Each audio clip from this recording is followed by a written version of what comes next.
Can't you say you're expecting? Geez, pregnant sounds like you've done something. We did. All in the Family is one of the most controversial shows ever broadcast. Ma, you know I can't tell you about a sexual problem.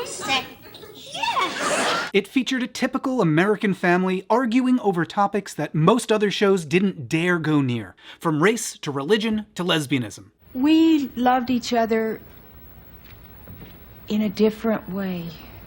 What way?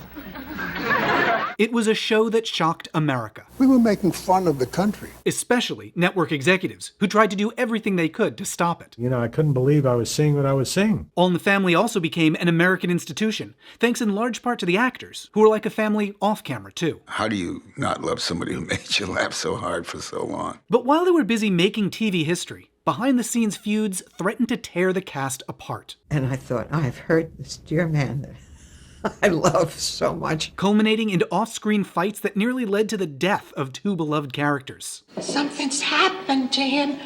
This is the story of All in the Family, the rise and fall and rise again of the Bunker family. A family that changed America. The story of All in the Family starts not in the Bunker's hometown of Queens, New York, but the East End of London, on a British show that was called Till Death Us Do Part. Not to be confused with Till Death Do Us Part, which is a different show hosted by John Waters. I know this seems totally inappropriate. The mid-60s Till Death was a sitcom about an aging conservative couple who live with their liberal daughter and her husband, all arguing constantly about controversial current events. Bloody Labour, they couldn't put nothing right, they couldn't.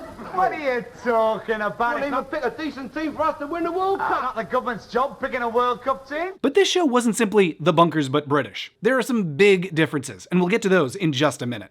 A big part of Till Death's appeal was how it tackled current events, although the topicality was sometimes an accidental byproduct of how the lead writer, who was also the star, often waited until the last minute to finish his scripts. Sometimes he had to be dragged out of a nearby pub to finish typing them up. I'm going out to have a drink!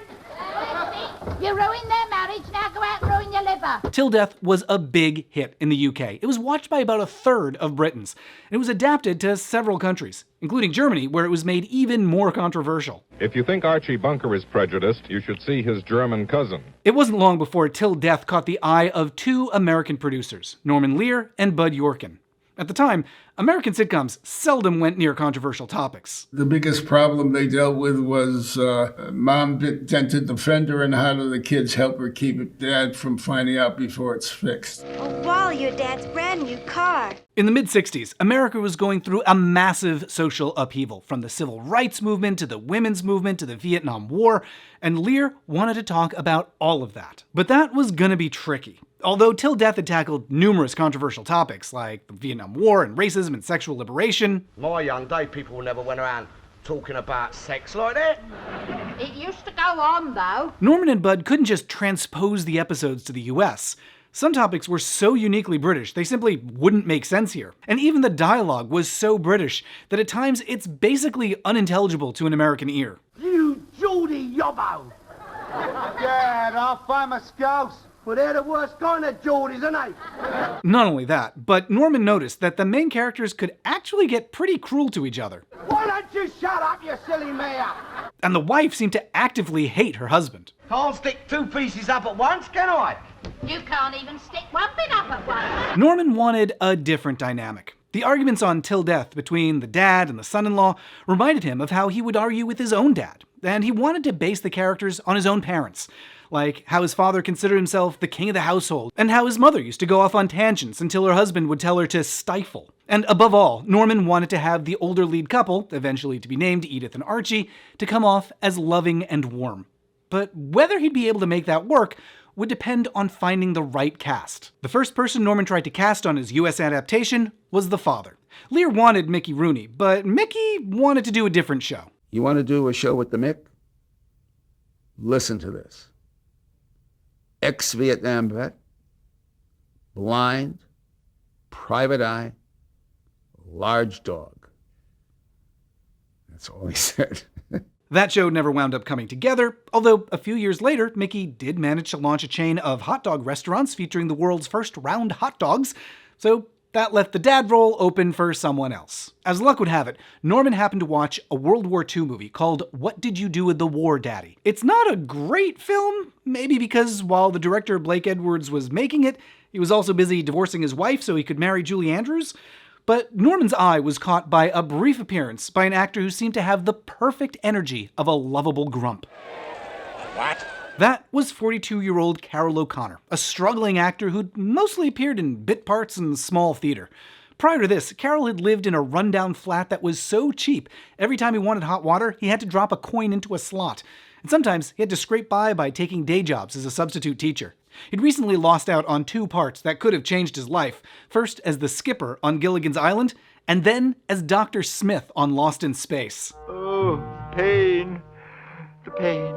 By this point, Carol had spent 20 years waiting for the right part to come along. And then, one day, he got a call about a new show from Norman Lear. A lot of the aspects that we think of now as Archie's trademarks, Carol borrowed from other actors.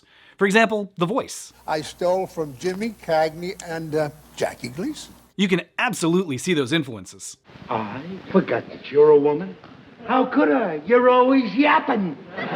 And as for the way that Archie moved? I got the sort of rolling walk I took from another old actor named Wallace Beery. Wallace Beery was an actor who came up in vaudeville and silent films playing tough guys. Although earlier in his career, he was mostly known for playing a drag character named Sweetie. Beery was also, by pretty much all accounts, an absolutely awful person. He'd steal other actors' lines and props from sets, he refused to tip waiters, he may have beaten the founder of the Three Stooges to death. But Beery was also a bit of a coward. When he tried to upstage the actress Marie Dressler, she turned on him and said, "Look, you silly shit," and threatened to cut off his head and serve it to Louis B. Mayer on a platter. And not a nice platter, she said, a cheap one. After that, Beery was on his best behavior around her, scared he'd get yelled at again. So when it came to a character who was a huge pompous asshole, but could be cut down to size with the right remark, Beery was a pretty good model. Carol walked into the audition and I don't think he finished the first page. I heard his mouth around those lines, and the heavens had opened, you know. So they had their dad. Now they needed a mom. They auditioned hundreds of actresses. And then along came Jean Stapleton.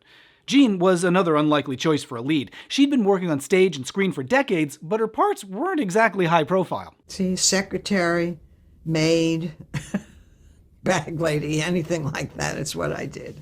I keep a neat, tidy house, and I don't put up with people who are messy. Are you messy? Why, of course not. Are you sure you got your necktie on kind of crooked?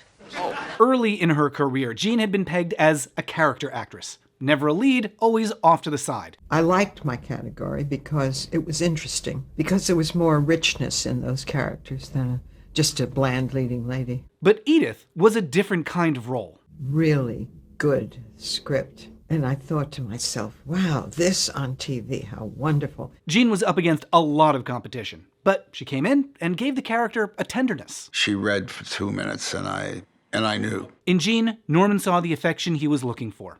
There's just one problem. An early version of the pilot script called for a particularly revealing moment. She goes to the refrigerator, opens the refrigerator door, bends down to the bottom to get an egg or something, and a breast falls out of her nightgown. Jean was a little reluctant to take the part if that's what it called for. She told Norman she was going to have to turn it down. But he replied, "Well, I said, we don't need your breasts, Edith, we have you." Now he needed to cast the youngsters, an early 20s married couple, eventually to be named Mike and Gloria. Among those he considered, a young actor named Rob Reiner, son of comedy legend Carl Reiner, who was an old friend. Rob had appeared in a few episodes of television at that point, playing a hippie in an episode of Gomer Pyle. Did he ever give you a chance to blow your mind by yourself, or do you gotta groove with the whole scene at once? And a delivery boy on Batman, where his entire role consisted of one single word. It's so sweet of Batman to send me flowers. Batman? Just like Carol and Jean, Rob was super excited for the show. I thought, well, this is certainly by far the best thing that it will ever be on television. Norman brought him in to read for the role. And with that, I didn't get it. At the time, he was just too young, too inexperienced of an actor. Instead, the parts went to Tim McIntyre and Kelly Jean Peters, two actors who were a real-life married couple. And now, with the core cast in place, or what they thought was the core cast, in September of 1968, they shot a pilot for ABC. I'm not going to argue with with you, Archie. It's maybe the 4th time in 22 years you've been to church with me. I'm grateful for the half a sermon we sat through. The premise of the pilot is that the kids are throwing a surprise anniversary party for the parents. Happy anniversary, dear folks. Happy anniversary to you. Watching it now, the show's still just sort of half-formed. For one thing, the characters' names are different. Instead of Archie Bunker, the main character is named Wally Justice. And the show is named Justice for All. That's a little on the nose, don't you think? I must have come to that realization before I met you. The Justice for All pilot introduces the characters and shows them arguing back and forth. We just don't see any evidence of God, all right? I knew we had a couple of pinkos in the house, but I didn't know we had a pair of atheists. When Norman screened the pilot for ABC executives, the initial signs were good. ABC laughed at that first pilot. Archie and Edith were undeniable, funny, and they laughed. But then there were other meetings, ones he wasn't invited to, where one of the top executives at ABC was a little less positive. That he laughed and said, no way. Here's ABC President Leonard Goldenson. We felt that the public wouldn't accept it. So they came back to Norman and asked him to shoot a new pilot with less risque content. He didn't want to, but he was under contract, so he went ahead and made some changes. But not to the script. He left that almost the same. Happy anniversary to you. Instead, the biggest changes were to Archie's hairstyle, and also recasting the kids, now played by a stage actress named Candy Azara and a guy named Chip Oliver. We just don't see any evidence of God, that's all. Chip was an unusual choice for a couple of reasons. For one thing, he wasn't an actor, but a former star linebacker for the Oakland Raiders, who realized in the late 60s that he hated football and loved psychedelics. So he quit the team, joined a commune to run a natural food store and do LSD. All of which would have made for an interesting character. But as an actor, Chip's performance is a little wooden. Yeah, well, a lot your father cares about anniversaries. You had to buy the gift to get your mother. I had to pick out the card, and he doesn't know a thing about either one. Other cast members could tell this new casting might be worse than the first. It was probably too advanced for him if he became an actor. ABC didn't like this pilot either. They decided to shelve the project. And with that, it seemed, the show was dead. Now that would have been the end, if not for a shakeup at CBS. A new executive named Bob Wood had just taken charge there, and he hated most of CBS's shows, which all had an intensely rural vibe. Green Acres, Hee Haw, Petticoat Junction. Here's CBS executive Fred Silverman describing how they thought of their shows. A bunch of junk. Bob Wood went on a cancellation spree and axed so many shows that it became known as the Rural Purge. As one star put it, they canceled anything with a tree on it. But that left giant holes in the CBS schedule, and now Bob, the Rural Purger, had to scramble to fill them. He started developing a bunch of modern shows set in cities, like Mary Tyler Moore and The Bob Newhart Show, and edgier programs like MASH. And that's when he heard about Norman's failed pilots. He reached out to ask if he could take the show off ABC's hands and have Norman make one more pilot for CBS. ABC was glad to be rid of it, and Norman said no. I won't make another pilot. I'll make a first show. In other words, he'd only come back to the project if Bob could promise it would actually air this time. And amazingly, Bob said okay. CBS bought the show and committed to 13 episodes. Of course, everyone still had major doubts it would go anywhere. Norm came along and said, don't celebrate until you're there in the studio making it. Carol was so skeptical about it this time, he said he'd only come back to LA to shoot if Norman would pay for his return flight home. And there was still the issue of finding the right actors to play the kids. By this point, a couple years had passed since the first pilot, and Norm took another look at Rob Reiner. He felt that I had matured as an actor, I think, and gave me the part on the CBS show. And for the role of the bunker's daughter, Norman knew exactly who he wanted. Penny Marshall, Rob's real-life girlfriend and soon-to-be wife. Today, you probably know Penny as Laverne on Laverne and Shirley, or as the director of A League of Their Own, or as a neighbor on Hocus Pocus. Are you broads a little old to be trick-or-treating? But back then, Penny was best known as the secretary on The Odd Couple, who just happened to be dating a character who'd eventually be played by Rob Reiner.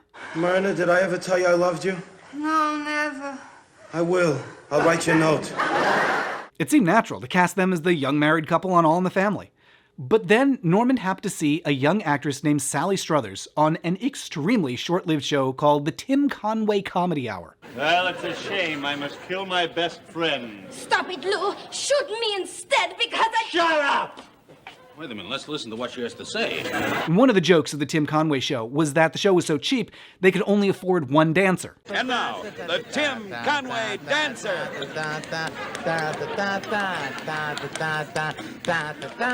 Network executives didn't like being called cheap and ordered the show to fire her.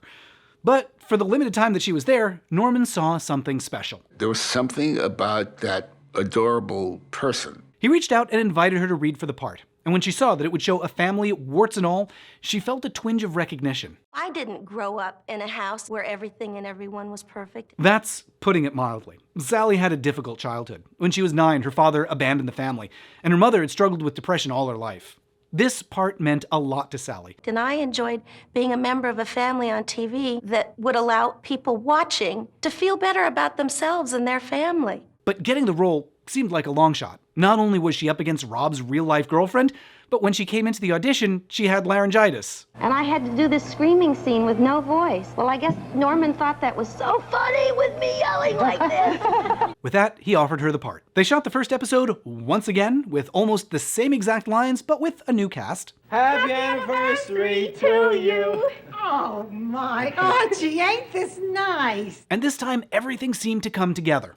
The chemistry between the characters was great. I just want to learn a little bit about society so I can help people. Your mother-in-law and me as people, help us, will you? Go to work. The jokes were funny. I didn't have no million people out there marching and protesting to get me my job. No, his uncle got it for him. But although the show was going well, there was a new conflict brewing between CBS executives. When the chairman of the company, Bill Paley, saw what they'd shot, he flipped out. But Bob Wood, the CBS president who'd commissioned the show, argued that they were currently the top-rated network and could afford to take some risks. He was backed up by Fred Silverman, who had just joined CBS, but seemed to have a sixth sense for finding hit shows, to the point that they eventually called him the man with the golden gut. He came out of one All in the Family screening thinking that it was the best show CBS had ever made. Compared to the crap that we were canceling, I mean, this was really setting new boundaries. So the executives tried to find a compromise. They asked Norman to cut some of the most risque dialogue, especially a line that comes early in the episode, when Archie and Edith come home early from church and catch Mike and Gloria in an amorous encounter. You're early. 11:10 of a Sunday morning. Executives thought this was way too explicit, and they insisted that Norman edit out even the slightest hint that Mike and Gloria were about to have sex. But Norman refused. I had the common sense to understand if I give up on that little thing, I was dead from there on. The dispute continued up until the night of the broadcast. Norman stood firm. Meanwhile, Bill Paley, the chairman, held special advanced screenings of the show for local affiliates, trying to placate them by explaining that the show was in the spirit of Broadway theater. And when everybody tuned in to watch the night of the first broadcast, the episode aired exactly as Norman wanted it. CBS had caved. Well, not entirely caved. They scheduled it between Hee Haw and the late night news in a time slot where they hoped nobody would be watching. You couldn't find a worse time period in the schedule. And they added one thing to the broadcast. They had a disclaimer which essentially said, nothing you're about to see is anything that we want to have anything to do with. Warning. The program you are about to see is All in the Family. As far as we're concerned, if you don't watch the next half hour, that would be okay with us. That warning might have worked a little too well. Hardly anyone watched. But they had a serious commitment, so the show continued through its first season with what few viewers they had, getting to know the Bunker family. There's an episode where Archie's scared to donate blood. I ain't giving none of my blood unless I know who's going to be on the receiving end of it. You know, he never gives anything to anybody. He gave me this cold I got. And although we can see he's all bluster, when he finally is convinced to donate, we see he's not so tough after all. Is that mine? Not anymore.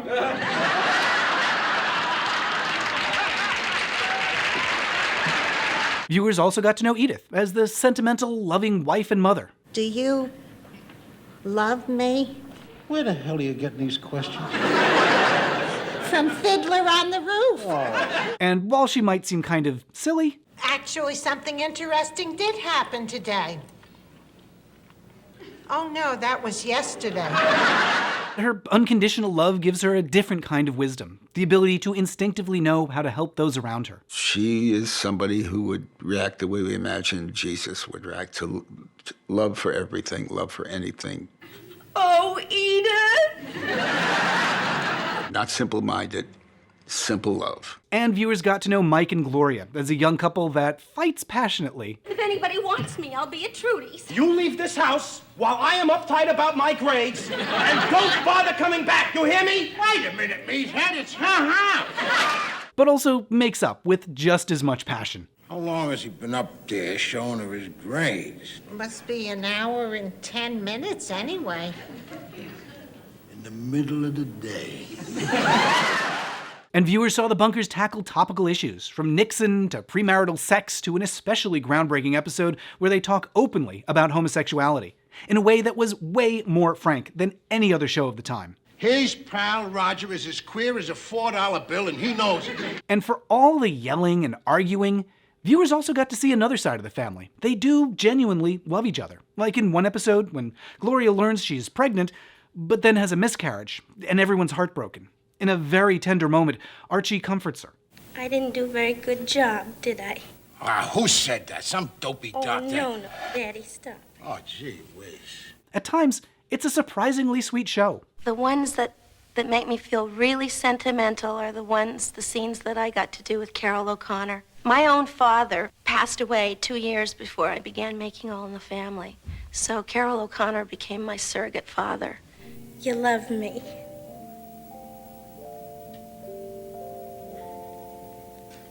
I love you too, Daddy. He had this wonderful scene with her, telling her how much he loved her. So sweet. This was like nothing else on television. But ratings remained low, and critical reaction was mixed. Life magazine called it a wretched program and compared it to a dirty septic tank.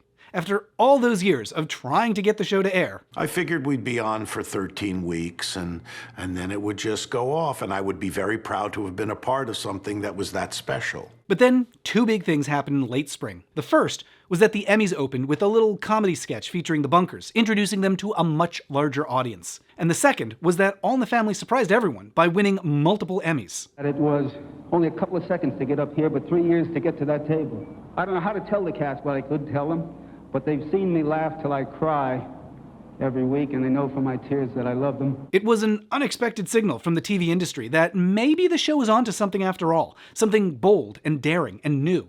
A lot of words that had never been used on television, but any program, were used first on ours. CBS decided to give it a second season, and when season 2 debuted that fall, it skyrocketed to success. Suddenly, everyone was watching the show, and everyone was talking about it. The most popular entertainment character on American television is Archie Bunker, whose bigoted humor leaves few prejudices untouched. And as for Fred Silverman and his golden gut, he'd go on to greenlight a ton of additional hits. Charlie's Angels, The Price is Right, Three's Company, The Love Boat, Scooby-Doo. The character Fred on Scooby-Doo is actually named for Fred Silverman. And then, in the 80s, Fred took over NBC and had a string of less successful shows, like Going Bananas, a show about a psychic ape. Roxana, what are you doing? Anyway, All in the Family was a hit, and they continued pushing the envelope with stories that no show had ever dared discuss. For example, one season 2 episode dealt openly with Mike's impotence. I have a call into Dr. Kermit. Maybe he'll know what's wrong. Oh, sure, he'll know. It's probably just something that's going around. As awkward as Edith is about discussing sex, network executives were flat out terrified. They had furious meetings about whether this episode should be allowed to air, and the writers had to use careful euphemisms. He's a married man, but the trouble with him is that he can't, he's stuck in neutral. The show also highlighted how avoiding sensitive topics can actually be harmful. Later that same season, Edith realizes she's going through menopause, something that the family is unprepared for because they'd always been too timid to talk about it. But by discussing menopause openly, they're able to help Edith adjust. It's the change of life. Oh, my. At my age?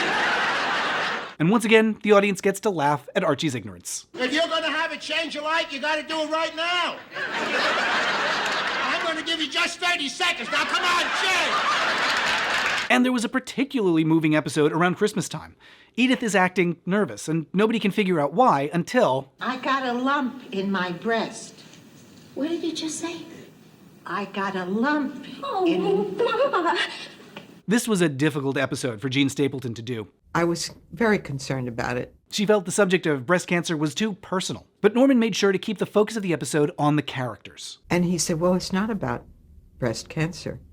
It's about love. The episode focuses on Edith's concern that Archie won't love her if she gets a mastectomy. I'm afraid if I have this operation, Archie won't think of me in the same way. Archie loves you and nothing's gonna change that. But I'm gonna change a lot. And ultimately, Edith is comforted by a neighbor who tells her she had the same operation. And you see how Frank and I get along? It hasn't made one bit of difference in our marriage. Don't bother looking, Edith. You can't tell, and there's no use asking me. Oh, no, I wouldn't think of asking. I mean, I think of it, but I wouldn't ask. And in the end, everything is fine. You didn't have to come down here. What do you mean I didn't have to come down here, Edith? Because you're my wife no matter what happens. Archie, that's the nicest thing you ever said to me. The show is hailed for strong performances from the whole cast, but especially Carol O'Connor, who's finally getting recognition after toiling in obscure roles. In one episode, Archie is trapped in an elevator with various people that he wants nothing to do with. There's some great moments, like when a black businessman played by Roscoe Lee Brown runs circles around Archie. Listen, during the war, and I mean a big one, I handle emergencies every day of the week. KP or latrine duty? And Archie reacting to a nervous woman played by Eileen Brennan, that's Mrs. Peacock from Clue. Oh, has this been a day? I tell you, nothing's gone right. This elevator's the first thing I've caught all day. And the high point of the episode is when a woman in the elevator goes into labor. Archie's aghast. Oh, good night, nurse. But when the baby's delivered, you can see all his gruffness melt away, and his recognition of what it means to be a father totally softens him.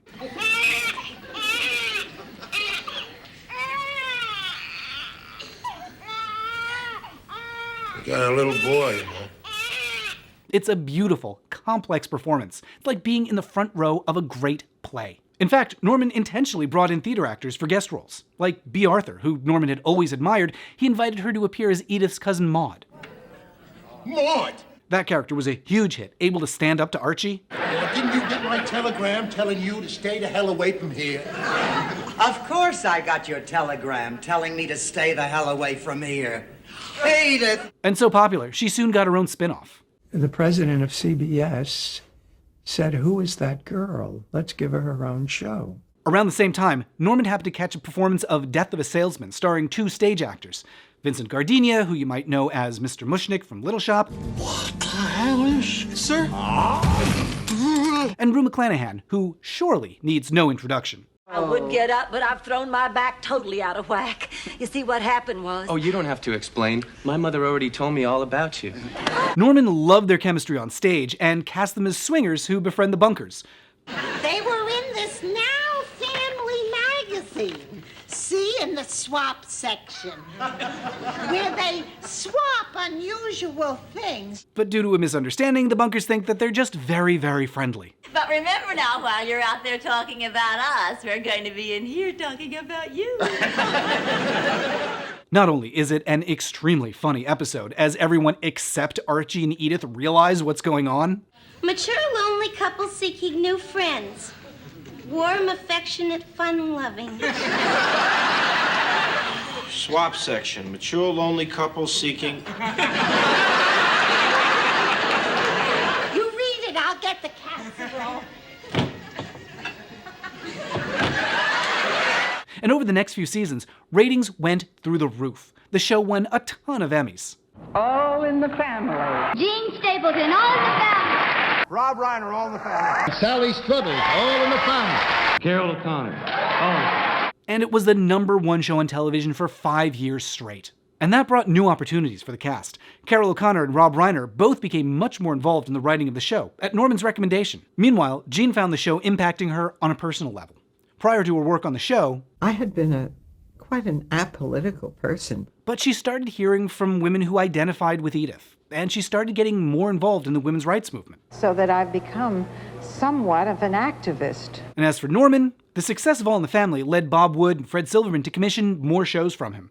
Within a few years, Norman went from running just one sitcom to running spin-offs like Maude and Good Times, The Jeffersons, and another adaptation of a British show called Steptoe and Son, renamed in the US to Sanford and Son. You hear that, Elizabeth? I'm coming to join you, honey. But along with the success came new problems that threatened to undo all their hard work. With more attention on the show, there started to be a lot of public debate over whether it was a good thing for the country. The Bunker family, in particular Archie, quickly had become stand-ins for a certain type of American. Some politicians and newsmen have been referring this year to the Archie Bunker vote. That is, people who are old-fashioned, conservative, who don't want anything to change. And there was a lot of concern that by making Archie sympathetic, the show was making bigotry seem lovable. And there was no doubt viewers liked Archie. In the 1972 presidential election, multiple politicians tried to get him to endorse their campaigns. Lindsay covets the blessing of the man who plays Archie Bunker, TV's bumbling bigot. An endorsement probably worth more votes than any nod from a politician. One study conducted early in the show's run seemed to validate those fears. It suggested that viewers who were inclined to agree with Archie usually saw the show as validating their bigoted beliefs. Norman and the cast pushed back on that. To them, Archie was ridiculous, not enviable at all. If a guy wants to make a hero out of Archie, thank heavens he has a fool to make, to use as his hero. Plus, they said, the show was doing something important. First, acknowledging the problem of bigotry. Archie behaves without a conscious sense of what he does, and a great many people do that. And then answering that bigotry and rebuking it. For example, in one early episode, Archie finds out that a black family bought a house on their street, and he spouts a bunch of racist talking points. How much you think our property's gonna be worth with them living 2 doors away? But then the episode shows the kids standing up to him. 12% of the population is black. There should be a lot of black families living out here. Yeah, this is only a beginning, but I think it's wonderful. Archie hasn't met the family yet, and hardly knows any black people. One of the few that he knows is the local handyman, Lionel, and Archie asks Lionel if he could talk to the black family and convince them not to move in. And that's when the episode's twist is revealed. My family bought Mr. Bowman's house. We like the house, we like the neighborhood, and I know we're gonna get along just fine with the neighbors. I'll see you later, Mr. Bunker. In the end, the rest of the Bunkers welcome their new neighbors, the Jeffersons. And Archie winds up feeling so left out, he drops his objections and joins in. In fact, you can see Archie growing slightly more tolerant over the seasons. In a season 4 episode, one of the characters casually throws out the N-word, to which Archie responds, Listen to that, I ain't used that word in 3 years. It's a sign that while Archie still harbors his old prejudices, his anti-racist family members might be having a good influence on him. And that's what studies bore out. After that initial 1974 study, there were 24 more. And they showed that while some viewers might think of Archie as a hero, over a longer time period, they tended to shift their views, and to think of Archie more as a comic loser. It was the repeated messaging of a weekly show that helped some viewers change over time. And just to drive the message home, Carol O'Connor did agree to endorse a few political candidates, but not the ones that Archie would approve of. I trust Ted Kennedy. I believe in him. And later on, he also recorded public service messages specifically calling out bigotry. Listen, friends, it's one thing to play a bigot on TV, and it's quite another thing to be a bigot in real life. But there were still more controversies brewing behind the scenes. For one thing, censors wouldn't leave them alone. They kept trying to cut the edgy content that had made the show such a success. They thought they were protecting something, the network, from criticism. Memos at CBS suggested they might force Norman to, quote, sanitize the show with the possibility of wrecking it. That's a direct quote from the show's own network. Norman would do everything in his power to prevent those cuts, but each time, he never knew if he'd get his way. There were nights when I drove home a little more quickly than I should have to make sure I got to see the show, to learn if they left this in or that in. And you wouldn't know until it aired. Things got even worse when all 3 networks instituted a new rule called the Family Viewing Hour, which banned controversial content early in the evening. I talked more about the Family Viewing Hour in my video about Barney Miller, but the rules meant that All in the Family would have to move to a worse time slot and avoid certain issues. The independent stations that will later syndicate the show tell me that as long as Family Hour exists, the show will carry a stigma which will not enable them to run it. The cast was so annoyed about the Family Viewing Hour that they recorded a parody version of their theme song, making fun of the new rules. Television's grown up now.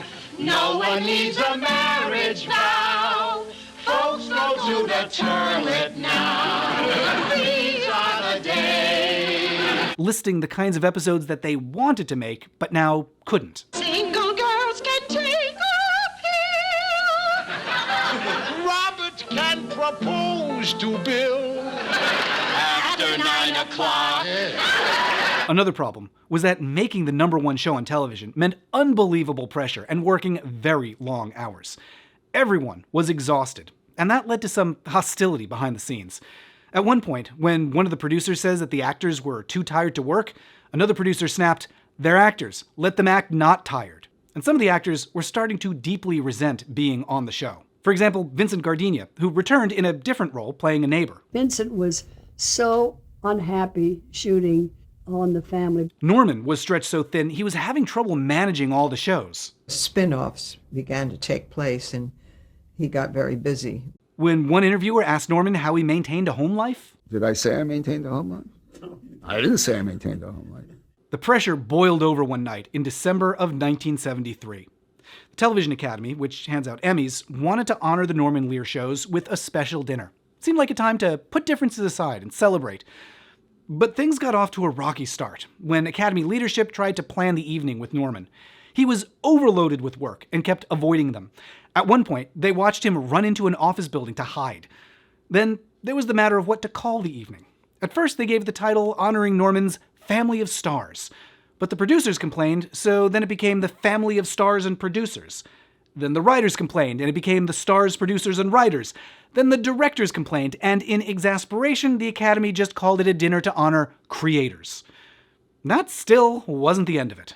Many of the overworked stars, like Rob Reiner and Carol O'Connor, just didn't show up that night.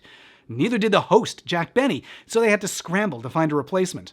And many of the people who did show up maybe shouldn't have. The evening started with producer Bud Yorkin taking the mic to complain about how often his ideas got overruled. After that, Norman gave a speech praising the crew of Sanford & Son, but the star, Red Fox, felt he was being ignored, so he yelled he was going to go to the bathroom and just never came back.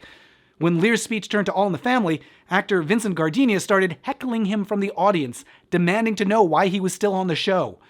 Norman ended his speech by sarcastically thanking all the celebrities who didn't show up that night by name. The evening culminated with actor Bill Macy from Maude getting up on stage and doing something so obscene nobody would even talk about what it was afterwards, only that it was a lewd act involving a microphone cord. The night ended with the audience sitting in stunned silence. The next day, the Television Academy was furious. One attendee told reporters that everyone on the Lear shows had struggled so hard to get to the top that now they'd made it, they were going to tear each other apart. Another one told a reporter, "I don't know how many Emmys those people lost that night." And sure enough, at the next Emmy Awards, All in the Family performed quite poorly. After all the arguing over what to call that night, it now had a new name within the industry, the Sunday Night Massacre. And as time went on, the cast became even more desperate to leave. Sally Struthers had signed a strict contract that limited her ability to take other roles, and she felt trapped, only able to play Gloria, nothing else. She asked to be released, and in response, the production company filed a lawsuit to stop her from taking any other work.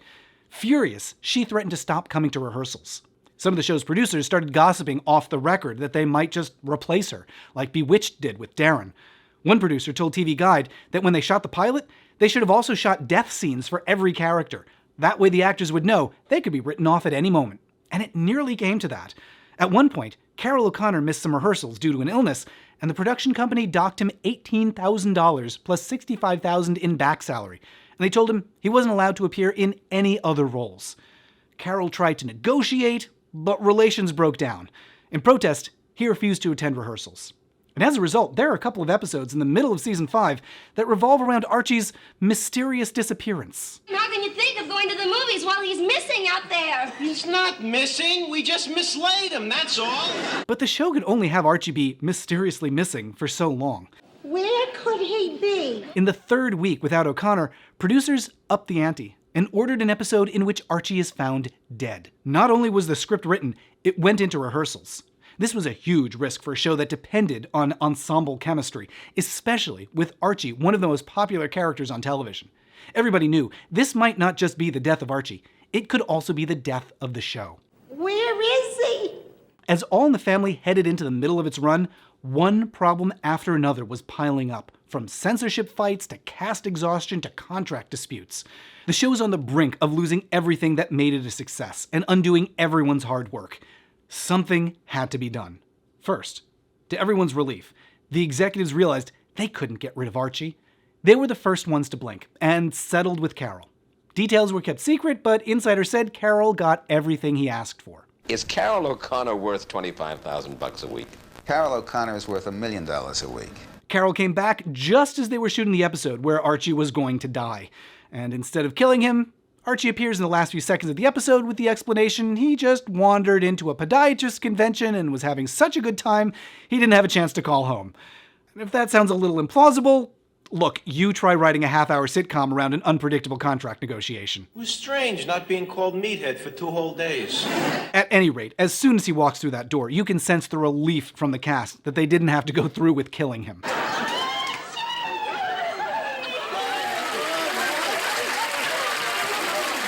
There was only one more time after that Carol refused to come to set. It was a few months later. The electricians union went on strike, and Carol refused to cross the picket line. So for one more episode, the writers just had him out of the house that day. No problem. And as for Sally Struthers, a judge ruled she had to stay under contract. But what seemed like a loss for her turned into a win when the production company reworked the contract, reducing her commitment so she could take on other, more interesting roles. Meanwhile, Norman recognized that everyone was getting stretched too thin. He decided to reorganize things and reduce the workload for some of the actors who were unhappy. And that's why Vincent Gardini's character suddenly becomes a traveling salesman and is always out on the road, which freed him up for other roles, like firing everyone on the series finale of The Mary Tyler Moore Show. And the rest of you guys, I'm gonna have to let go. Norman also reduced the grueling rehearsal schedule. And he hired more people to help run the shows so he wasn't called on to do so much by himself. In fact, one of the people who started helping out more was Rob Reiner. First by helping the crew in the director's booth. I mean, I basically went to school there. Whenever I didn't have stuff to do on stage, I was either in the writer's room or up in the control room watching the cameras. And although nobody knew it at the time, they were seeing the germ of a huge career ahead for Rob. And I watched Rob basically run the rehearsals and come up with the ideas and stuff. Norman even reached a delicate truce with the censors. The family viewing hour had been a huge disaster for CBS, and instead of ordering cuts, executives started looking for compromise. For example, in one episode, Archie gets into an argument about the Vietnam War and calls it that goddamn war. Censors knew that Vietnam would be a sensitive topic, but they let Norman make it the focus of the episode as long as he softened the language a little. So they had Carol O'Connor redub the line goddamn war. When the hell are you going to admit that the war was wrong? I ain't talking about that war. I don't want to talk about that rotten damn war no more! Though if you watch closely, you can still see his lips clearly mouthing the original word. I don't want to talk about that rotten damn war no more! With many of the issues now resolved, the sailing was a lot smoother. And that made it possible for them to do some of their best work yet. In the later seasons of All in the Family, you can see the bunkers evolving and exploring even more important topics, while still being very, very funny. One particularly timely moment comes in that Vietnam War episode. That one features a friend of Mike's who's moved to Canada to avoid serving in the army. Fugitive from justice, you know, FBI. How'd you like the FBI to come and have dinner with you here? Oh, Archie, we ain't got enough turkey. For context, the war had only officially ended a year before this aired. There was still a lot of public anger, from people on the left who felt that the war was unjust, and from those on the right who felt that it was wrong to dodge the draft. In the episode, Archie's furious at Mike's friend and curses him out. What do you think the whole people of this country can say whether or not they want to go to war? And he tries to get his friend Pinky, whose son died in Vietnam, to join in. Now you tell him, Pinky, you tell him. But that doesn't go how Archie expected. My kid hated the war too. But he did what he thought he had to do. And David here did what he thought he had to do. But David's alive to share Christmas dinner with us. And if Steve were here, he'd want to sit down with him. And that's what I want to do. This episode was so important because it showed people trying their best to process the war and find some way to reconcile, just as so much of the country was trying to do. And it aired just a few days before Jimmy Carter pardoned the 200,000 people who had refused to serve. Another groundbreaking episode came in 1975. Norman was at a nightclub in San Francisco and happened to see a comedian named Don McLean, who performed in drag as Laurie Shannon. Well, my whole theory is it takes a man to wear these clothes. Laurie was one of the few drag performers at the time who did topical humor, just like Norman was doing on All in the Family. He loved her act and created an episode based on the Laurie character, who was renamed Beverly LaSalle for the show. I'm afraid you don't understand, Mrs. Bunker. I'm a transvestite. Well, you sure fooled me. I mean, you ain't got no accent at all. Beverly appears across multiple seasons, growing close to the Bunker family. It's a rare depiction of a queer character who isn't a punchline, but is treated with love and respect. Oh, Beverly. To me, you're like a sister. No, I mean brother. Oh, well, both rolled into one. There's lots more to say about Beverly, and I talk about her a bunch in my book, Hi Honey, I'm Homo, which is all about the history of queer characters on American sitcoms. And it includes an interview that I did with Norman Lear about how they created the Beverly character. You can get the book at gaysitcoms.com.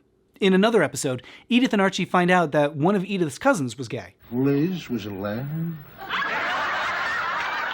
Archie is initially outraged, especially because the cousin's partner, Veronica, is a school teacher. Who the hell wants people like that teaching our kids? I'm sure God don't guard sitting in judgment. But in a rare moment, Edith answers him back. Sure he is, but he's God. You ain't.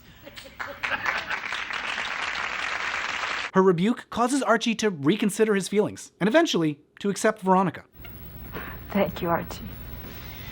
Well, didn't you get something out of that? Episodes from this point in the series' run show a real change in the characters. Edith is standing up for what she believes in, voicing herself more bravely than she would at the start of the series.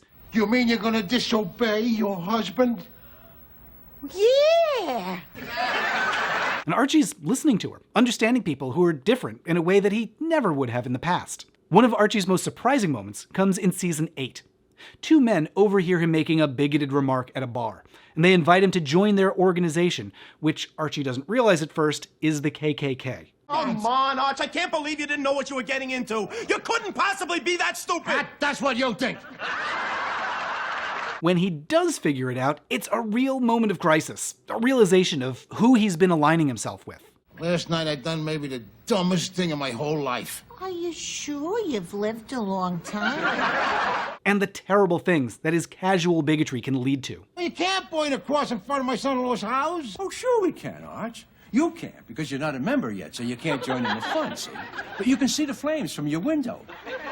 In the end, Archie can't go along with it. And I could go to the proper authorities. They'd only laugh at you. What if I wore a better suit? It's a huge shift for the character, considering where he started out. As for Edith, one of her most amazing episodes is about her 50th birthday. While the family's out planning her party, a man breaks into the house, holds her at gunpoint, and starts to sexually assault her. It is chilling. And in a rare move for the time, the episode was written in consultation with subject matter experts. Norman brought in a woman named Gail Abarbanel from the Santa Monica Resource Center to advise the writers on how to responsibly depict the assault. In the episode, Edith distracts the man when a cake in the kitchen starts to burn. Get rid of it.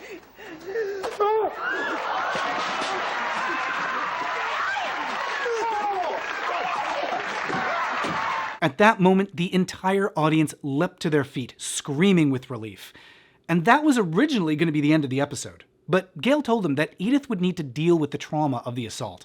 And so the writers made it a two-parter, showing Edith processing the experience. Where are we gonna go, Edith? Down to the police station. Oh, Edith, you ain't gonna identify the guy, are you? Yeah, if it's him, I gotta stop him. When that episode aired, it brought a lot of attention to the issue, and to the work of that center in Santa Monica. Thanks to that attention, Gail was able to expand her facility from a small, underfunded operation, and they're still around today. They serve 1,000 people a year. During those later seasons, audiences got to see a new side to Edith. In one episode, she finds out that Archie kissed another woman, and she's devastated. The one thing I could always count on was you. Now I can't count on you no more. She walks out on him to try to decide what to do next. Eventually, she decides to forgive him, and she comes back. I miss you. Oh, Archie. Yeah, you miss me too, Not as much as I thought. But she comes back with a new understanding of herself. I used to think that you was the only thing I could count on, but there's something else that I can count on. Well, I asked you what. Me? And although they were still tackling some pretty controversial storylines, now the censors generally let Norman get his way. For example, in season 6, Gloria and Mike have a baby named Joey. Wasn't too bad, was it? Oh, no, Michael, not with you here to help. How do you feel about a second one? Oh, no, Michael, I have a headache. At first, censors insisted the baby had to be a girl. They told Norman they were convinced he would want to show the baby naked, and they didn't want viewers to see exposed male genitals. Norman had no plans to do anything of the sort, and after some discussion, the censors backed off, and Joey was a boy. And a quick side note here, while All in the Family never showed Joey naked, a few years later, a toy company did release this product. Archie Bunker's grandson, Joey Stivic. Your child can give him a drink from his bottle, then he wets. And when his diaper is changed, it's clear that Joey Stivic is a physically correct boy doll. My husband and I think that's terrific. And he's such a soft and cuddly doll. Archie Bunker's grandson, Joey Stivic, by Ideal, is a physically correct boy doll. What a great idea. The show also continued to bring on more fantastic guests from the theater world. Up-and-coming talent like Bernadette Peters. Are you having trouble concentrating? Huh? She plays a student who kisses Mike. You know, the interesting thing about statistics is that very often, statistically, 3 out of every 5 people they watch, oh my God. But Mike realizes he can't betray Gloria and returns to his family. And in another episode, we're introduced to an unknown comedian named Billy Crystal. You're a nut boy. Tell me again. Oh, you're a nut boy. I love him. I love this man. As the series reached its 8th season, it was more than just the #1 show in America. It was an American institution. And as a sign of just how important it was, in the late 1970s, when Jimmy Carter negotiated a Middle East peace accord, President Carter said today that all he was really worried about Sunday night was that the signing ceremony at the end of the Camp David summit would not interrupt all in the family. That's when Norman got a call from the Smithsonian Institution in Washington. Smithsonian had previously focused mostly on technology and fine arts, but in the late 70s, they wanted to recognize popular culture. They asked if they could have Archie and Edith's chairs as symbols of a changing America. Norman happily said yes, and there was a big ceremony where the cast handed over the chairs where they'd sat for years. Here's Jean recalling how her husband responded. He looked at my chair there and he said, I always knew Jean's tushy would be celebrated somewhere. This was also a little disruptive. The show was still being shot at this time, so they had to replace the on-set chairs. But they were thrift shop finds, and nobody was sure where to find more. They had to get handmade recreations. The chairs that originally cost $25 at a Goodwill wound up costing $10,000 to replace. Still, it was a big honor. The cast was welcomed at the White House, where Jimmy Carter specifically called out a Beverly LaSalle episode among his favorites. And there was a ceremony hosted by the actress Bette Davis, herself an American icon. I would like to donate myself as the oldest working actress in Hollywood. And a big fan of the show. Every week. show, it said something. That is the point. I don't care how little, let's say something. Betty was also responsible for a bit of a stir at the ceremony. At one point, she nearly created an international incident when she spotted the president of Egypt down a hall and charged after him. We don't have time for that story here, but I'm posting bonus videos over on Patreon with all the details. By now, the show had tackled a ton of issues, and the characters had significantly grown.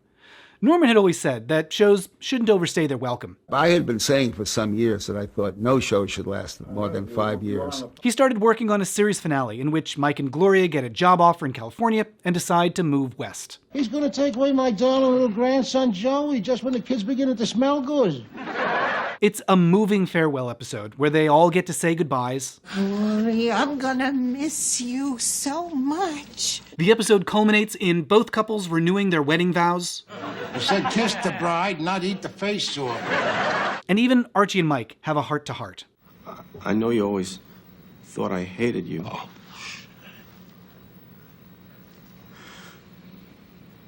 But I love you. It's a perfect, beautiful end for the series that reflected and reshaped America. But it wasn't exactly the end. After the episode was taped, Carol O'Connor lobbied CBS to give the show a 9th season. And although they'd already thrown a wrap party, CBS executives figured, why not? By this point, many of the folks involved in the show had moved on, and as a result, season 9 feels a little tacked on. They added a plucky little girl to the cast. I heard a lot about you. Oh, this is your Uncle Archie. I heard a lot about you, too. There's an Edith Doppelganger episode. I've heard a lot about you, Mr. Bunker. And a clip show. Welcome to the 200th episode celebration of All in the Family. From there, it spins off into a new series where Archie runs a bar. I'm telling you, Archie don't know what he's letting himself in for. There's some interesting moments, like the addition of a gay waiter. Just stick to business this time, you know what I mean? No romance, huh? With these slobs, I'm liable to go straight. And there's some more great performances. By this time, Jean Stapleton was ready to leave the series, and there's an episode where Edith dies in her sleep, and Archie mourns her death. You had no right to leave me that way. But this spin-off, Archie Bunker's Place, just isn't the same show. And neither was the next spin-off, Gloria. In that one, we see Sally Struthers raising her son Joey as a single mom. Apparently, Mike had walked out on them, a move that seems a little out of character after the Bernadette episode. None of the other cast members appear on Gloria, but in a weird coincidence, the Gloria show did feature Burgess Meredith. That's the Penguin from the Batman series where Rob Reiner had one of his first roles.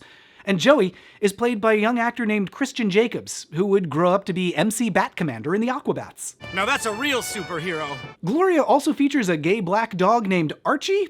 Carol O'Connor, when he found out, was apparently not flattered. So the All in the Family universe might have gone on a bit longer than it needed to.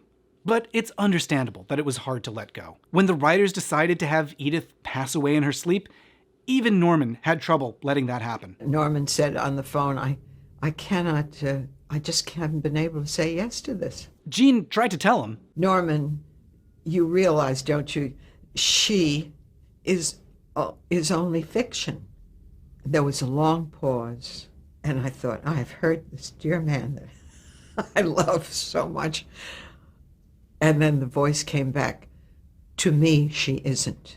But although it was hard to say goodbye to the characters, that wasn't goodbye for the people who brought them to life. For example, Carol O'Connor went on to star for many years on In the Heat of the Night and on shows like Mad About You. In the Army, we were taught to hold it. Well, this is peacetime. And after his son died of a drug overdose, Carol dedicated himself to drug law reforms. He became an advocate for families struggling with addiction. Get between your kids and drugs any way you can. As for Jean, she dove into more character actress roles. After years of everyone associating her with Edith, she was ready to put the character behind her. Even when people begged her to do the Edith voice, she had a way of shutting them down. Would you do their voices? No. Oh, Well, in the first place, I only do it for pay. But there was one time that she allowed herself to be associated with Edith outside of the show.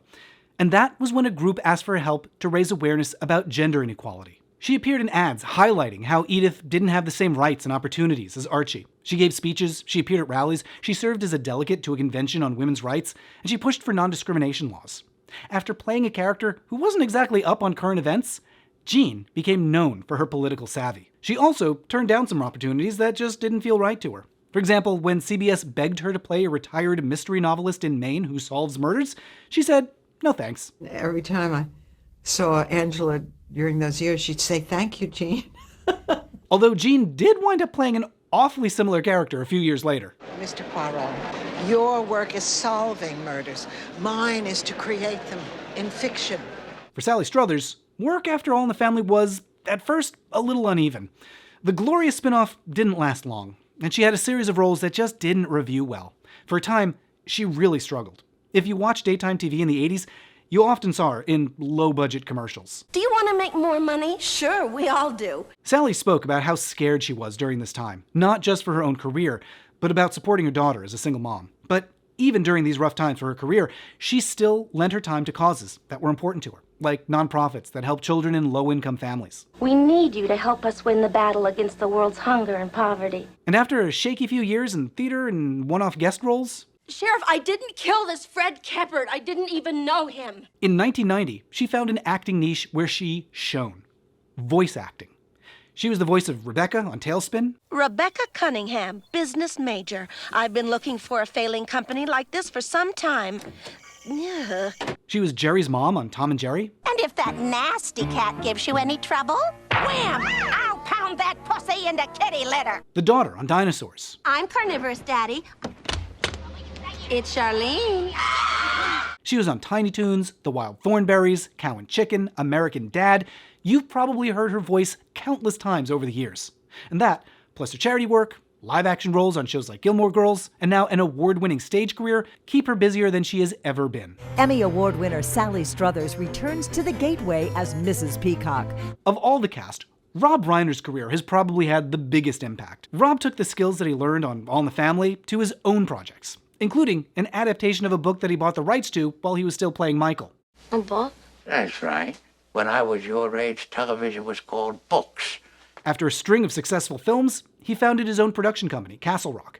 Rob's goal was to let creators take risks outside of the studio system. He oversaw the production of some iconic films: Waiting for Guffman, City Slickers, A Few Good Men, Shawshank Redemption, The Green Mile, Miss Congeniality, plus a quirky little sitcom that, just like All in the Family, everyone was sure would last less than a season. The second button literally makes or breaks the shirt. Look at it. It's too high. It's in no man's land. You look like you live with your mother. And even though All in the Family was dedicated to tackling issues that were timely half a century ago, so many of those episodes talk about topics that we are still discussing, and are about people who feel completely real and familiar. Some people say you couldn't put our show on now, but it is on in cable. It's so fresh and real and true and contemporary, even now. The impact that All in the Family had on television is hard to overstate. Susan Harris, who got her start writing for Norman Lear before creating Soap and The Golden Girls, wrote, "At last, you could write something real after All in the Family." Diane English, who created Murphy Brown, was planning to go into journalism when All in the Family debuted and inspired her to pursue television instead. She said, "Could there have been a Murphy Brown without Archie Bunker? I think not." Joey Soloway, who created Transparent, said they were inspired by All in the Family's compassion for queer characters. "I'm sure watching All in the Family gave me the desire to stand up for those of us who are seen as other, to celebrate people society tries to crush." And Kenya Barris, who created Blackish, wrote about how much the show meant to him. "This could be on television today. We as a society still need to have the same conversations." Here's Warren Littlefield, who ran NBC for many years, summing up what the show said to everyone who worked in television. "We were afraid of alienating an audience, but Norman Lear told us not only is it a good thing to reflect the world you live in, but it's wildly successful." And so I think what it said is, don't be afraid. All in the Family stands the test of time, not just for its historical importance, but as a portrait of a family that loves each other through good times and bad. Not just as characters, but behind the scenes as well. The chemistry that developed between them, each character with each of the others, in all of those many ways, that's, that's a gift of the universe. How do you not love somebody who made you laugh so hard for so long? Those were the